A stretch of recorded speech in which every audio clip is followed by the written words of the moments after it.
Greqia do të vijojë të mbështesë integrimin evropian të Shqipërisë, duke cilësuar antarësimin e vendit tonë dhe të gjithë Ballkanit perëndimor në BE si rrugën e vetme për të krijuar një mjedis paqësor dhe të sigurt në rajonin me një historik të gjatë përçarjesh e konfliktesh. Ky ishte mesazhi që dha ministri i jashtëm grek Georgios Gerapetritis në deklaratën për mediat me ministren e jashtme shqiptare Elisa Spiropali.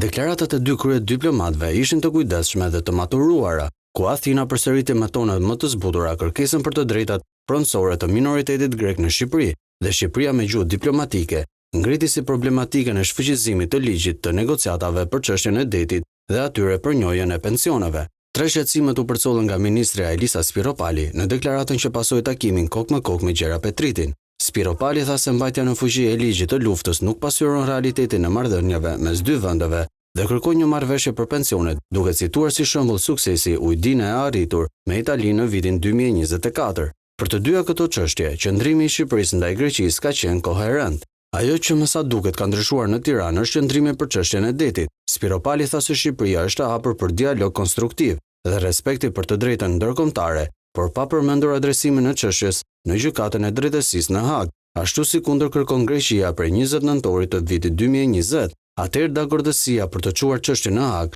u shpall pas takimit mes ministrit të jashtëm grek të asaj kohe, Nikos Dendias, me kryeministrin Edi Rama në Tiranë. Athina thotë se është gati për të çuar çështjen e detit në Hag, por Shqipëria jo, pasi mungon ende autorizimi nga presidenca.